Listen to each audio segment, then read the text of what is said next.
binomial, I have two choices. I can fail or I can be successful. I'm running this 8 times. Okay? My success is going to go from 0 to 8. My probability stays fixed. I'm a binomial situation. So remember doing this? We started your chart like this. So we said your x value and your probability value. X can go from 0. I could have 0 successes, not that we would want them, but we could have 0 successes. It goes all the way to 8. Now, you had 2 ways we did this. One of them is your algebra 2 way, Bernoulli's way. So we had a combination, 8 things, 0 at a time. Success comes first. I want 0. Failure comes next. I want what's left, 8. And then I have to reset it, do it for 1. Hang on. We have a calculator step that does this. So if you go to your calculator, and you guys were very good at the calculator, you probably just don't remember doing it. So now, I want you to go to second theirs and look for something that says binomial. It doesn't say binomial here, right? We love our inverse norm here. We even do the normal PDF and the normal CDF. We come down here. I'm trying to find something that says, oops, binomial.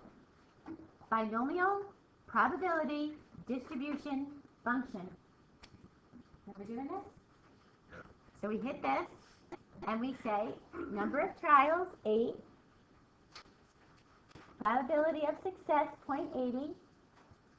I want to start with the 0, and I want to paste. Now, can I ever have a probability that's greater than 1? No. So what's wrong with this probability? It's greater than 1 because if I look at this, what does the e to the negative 6 mean? Good. This is your scientific notation, 10 to the negative 6. Move this 6 positions to the left, which means you're going to get 5 zeros. And then just give me a significant digit. So, 5 zeros, and then round it.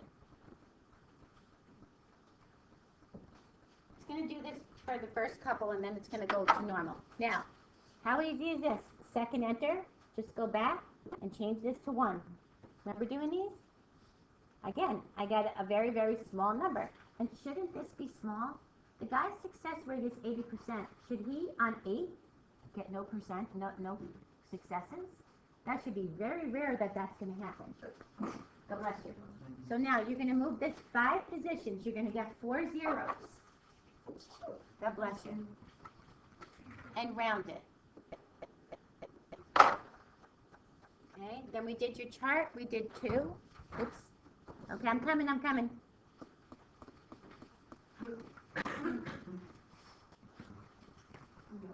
Sorry, there's just a bad glare going from that window. Okay, so now, starting to get a little bit better, right? Give me 3 decimals. Okay? Now, where should the stronger probabilities be? Towards the middle, towards the bottom, because it's an 80% chance you're doing good, right? So hopefully you're getting more successes than you are non-successes, which makes sense to you, right? So keep doing this until you get your chart filled in. Remember doing this? Way back when?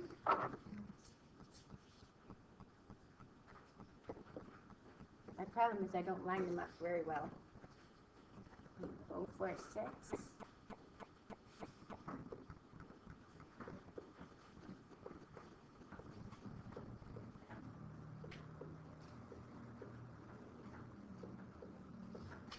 Okay, there's all our probabilities. Now, when you graph this, it's the same as your probability graph that we just did. It's a relative frequency graph. However, this is our x-axis, and it's going to go from 0 on up. Now, here's the problem with this. 0 technically sits on the axis. But when we graph this, 0 is going to sit right here.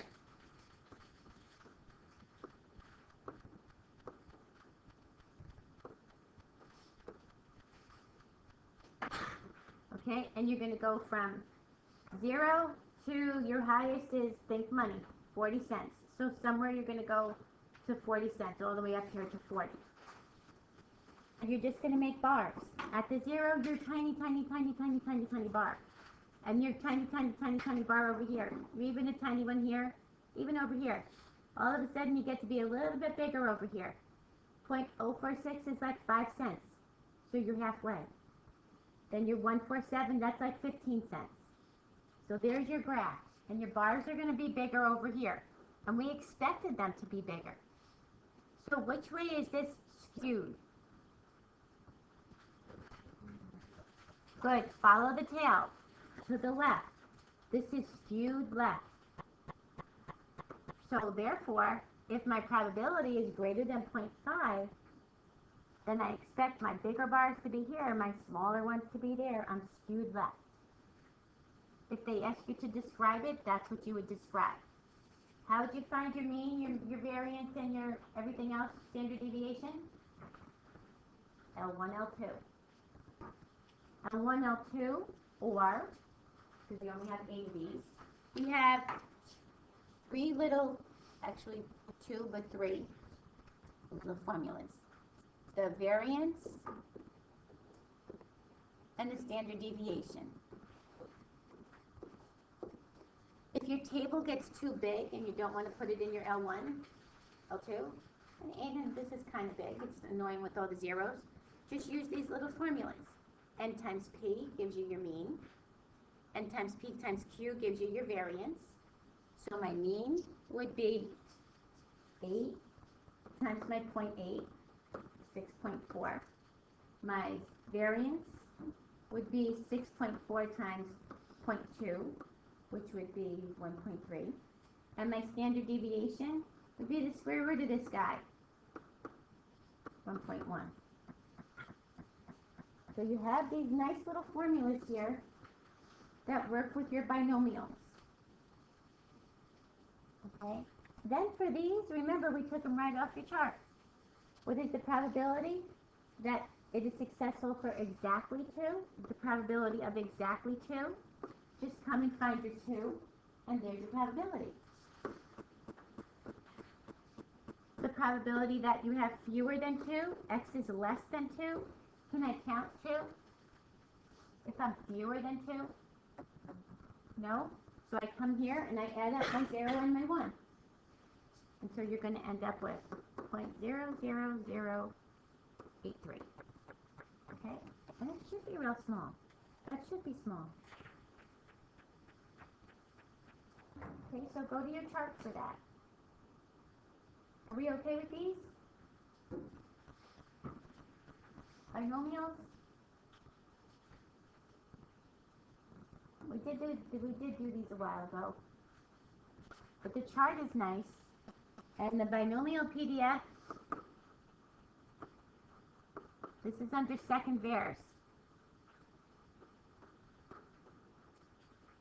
This is helpful because if you do it this way, you got to keep changing this one, this one, this one. You got to change it in 3 places. Binomial PDF, 1 change all the way through.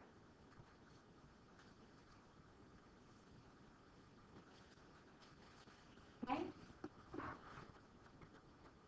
All right. I'd like to just start us into chapter 5, and you can probably then work on chapter 5 today. Then we'll go over the rest of it Monday, and then we'll do 6 and 7 Tuesday and Wednesday. So 6 is really important because 6 is confidence intervals, which I'm sure you kind of forgot a little bit about. And they're easy problems, and those are your big points, confidence intervals, because you can use your calculators, or you can use the formulas. And once we do them, you'll probably remember them. Is everybody okay with this? Okay. So let's take a look at 5. All right. It's going to start very basic. I want to know, find each standard normal probability. Probability is area under the curve. Okay. For z-scores, what table do I use? Table 4. Okay. So So have your table 4 handy. Either that or go to the back of your book. I think it's like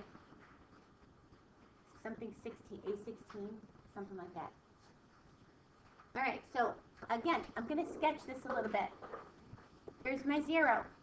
Here's my -1, my -2, my -3. I'm negative 2.1.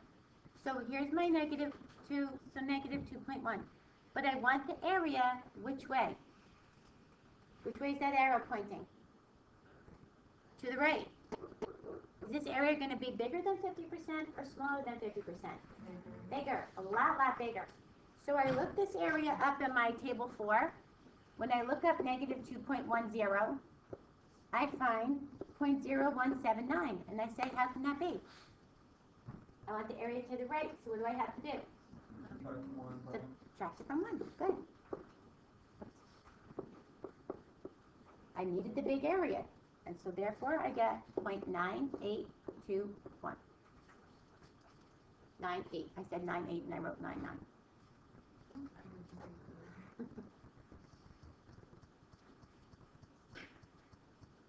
Okay. This guy says, find me 3.22. Isn't that very unusual out here? 1, 2, 3.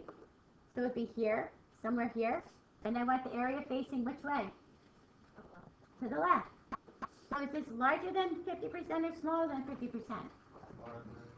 And when I look up 3.2 and find this up here, 0.02, I find 0.9994. Is that the area that I want? Yes, I want the area that's bigger than 50%, right? Because remember, table 4 and table 5 and table 4 and 5 are always areas to the left. Okay. Do you remember doing the in-betweens? I'm going to do this on your calculator in a minute, too. Do you remember the in-betweens? Find the areas, yep, and subtract them. Very good. So, here's my positive 2.33. Here's my negative 2.33. I want the area in between. So Angeli said, find areas and subtract them. So I look up negative 2.33 and I get 0.0099. I look up positive 2.33, 0.9901, and I always subtract so that my area is positive.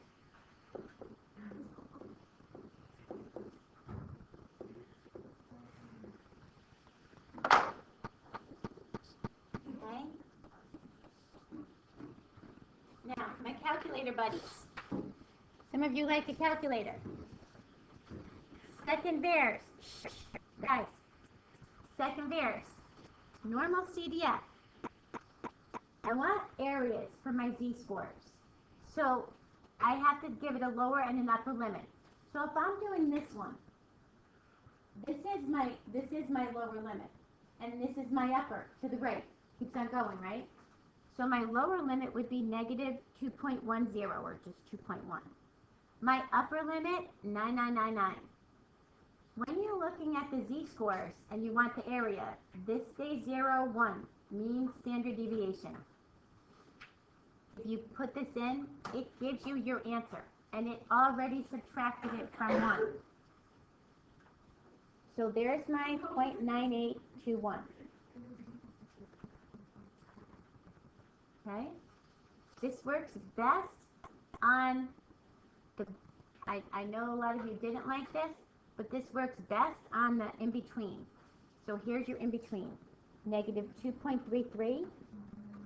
Guys, I want the talking to stop. Positive 2.33.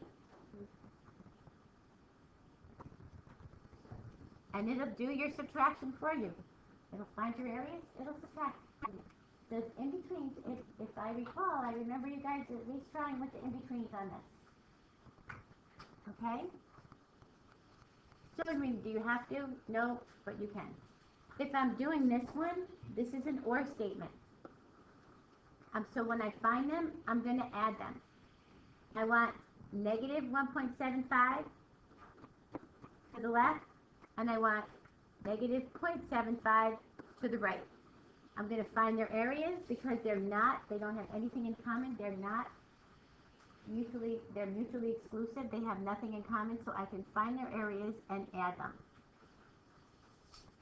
And their areas would be 0.0401 and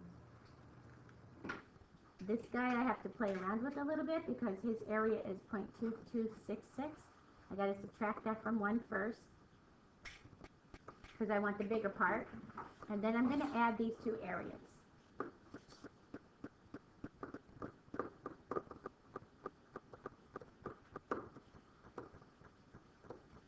Okay? Remember doing this? Let's go way back to the very beginning of Z-scores. And you may find a nice little 2-point question on this. This will be your 2-point multiple choice questions. 2 points is 2 points. Okay. I'll do 1 on 16, and then you can do some of those. So 16 just says, okay, find the normal probability given these things. So I've got a mean. Remember how we sketched? Here's your mean. 1, 2, 3. Add your probability, add your things all the way up and down if you like. And then find me the area between these two. Now these are x values. So you're going to have to use your z-score formula for this. This is your plain z-score formula. There's no sample size in this. When it's sample size, then you divide by the n. But this is your regular z-score formula. So since I'm talking about x values and I need to get to the z, I have to do this value. And I'll show you how to do this in your calculator as well. Minus your mean over your standard deviation. Then do it for this guy.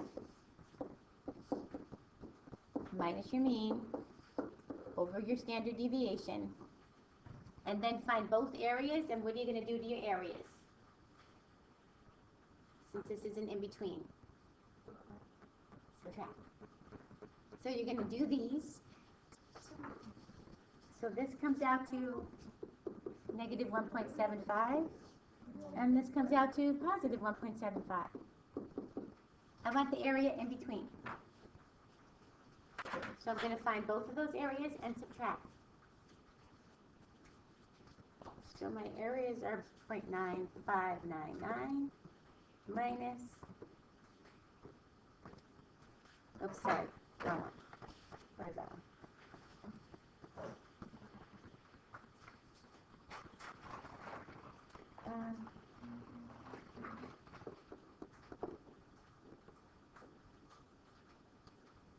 Okay, now this one works really nice on your calculator too. Here's the difference in your calculator. For those of you that like to calc, second theirs. This is a normal distribution.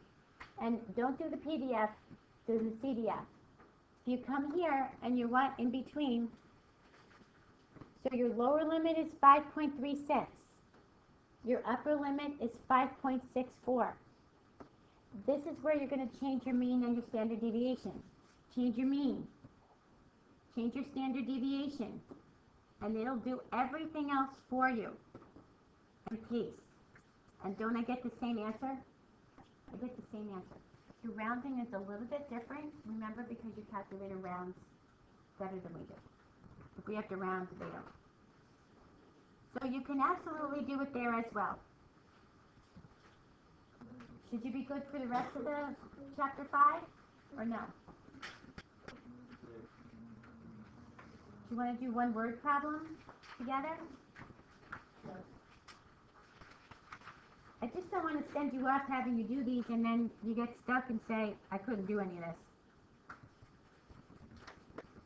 Okay, let's start 17 and then you can work on 17. I know you guys have something other than this on your mind today. So, but let's just get through this. Alright. I'll start this and then you can finish it. In a recent year, grade 8 Washington State Public School students taking a mathematics assessment test had a mean score of 281 with a standard deviation of 34.4. Possible test scores range from 0 to 500. Assume that the test scores are normally distributed. Then we're going to find the probability that all these things happen. We're going to make a sketch first. Now, is this a population they're talking about or a sample?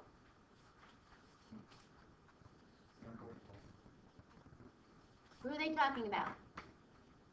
Grade 8 Washington State Public School students. Population. It's all the students in grade 8 in Washington State Public Schools. This is a population. You're only talking about grade 8, not all the grades. So this is a population. So therefore, this is a population mean. This is a population standard deviation. Does it say I have a sample size of 100, 200? If it doesn't tell you sample size, you don't have one, you're a population. So when that happens, you're using the regular z-score formula. So at least write this part down so that you can do this for later. So now you remember making probability statements? Find the probability that a student has a score higher than 315. So how do I say higher than? Greater than 315. So the first thing I should do is graph this. I only need one graph for this. So here's your mean. Put your mean in the middle. Your mean is 28, 281. And add your standard deviations all the way up. Subtract your standard deviations all the way down. Just so that you get a feel for this. So that you know where these go. Let's do this.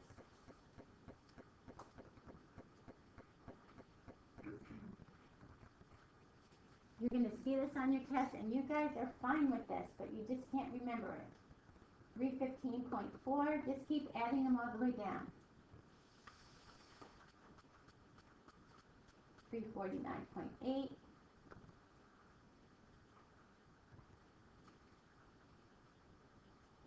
384.2. And then subtract them down as well.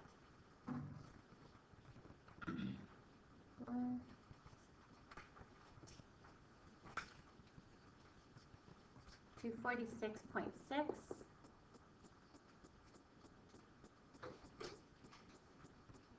212.2.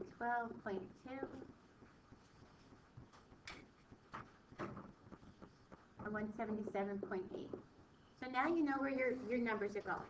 So if I'm looking for 315, 315 is right before the first one. Real close to my first one, which my board is so far off. So there's your 315 somewhere. I want the area to the right. It's to the right of my 0. Is your area going to be greater than 50% or less than 50%?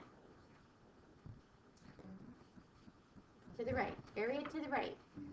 I'm to the right of my 0 now. Less than 50%. So when I do this and I look this up, it's going to be slightly greater than 50%. So I'm going to have to subtract it from 1. So I put my formula in here. My x, 315, minus my mean. Shouldn't it be positive? Right? Divide by my standard deviation. And I come up with a z-score of 0.99. And we said it would be real close to the 1, right? According to the way my sketch is. So when I look this up for the 0.99, I get 0.8389. And that's more than 50%. So what do I have to do? Subtract from 1. So 0.1611. There's your probability. Remember doing? In the calculator? Calculator's nice. Normal PDF. Second bears. Go down to this guy. You just got to watch your lower limit. So your lower limit is going to start at 315. Your upper limit, make sure you can pet, like if it's 999, go a little bit more because this is 3 digits already. So go 9999. Put your mean in here, 281. Put your standard deviation in here, 34.4. And pace, this will give you the area. So there's your area. It does your z-score calculation. It does your subtraction from 1. It does everything for you. So 0.1615, remember your calculator has a different rounding because we round, because of our z-scores we round, and looking at our tables we round. So this is great on your calculator, and you are so allowed to use your calculator on this. Just go back and remember it. Alright, so I'm going to leave you with 17 and 18. So if you can work on 18, leave 18 will work on that Monday. Just do 17. Just finish 17 today. You should be able to do 17. 18 is the binomial one where we have to correct it for continuity. So 18 I'll do with you on Monday. So just get 17 done today. Okay? But, I know, it's bad enough I'm giving you work on Friday after prom, but it's not that bad. They're cursing me under their breath. What is she doing? And some of them curse me above their breath.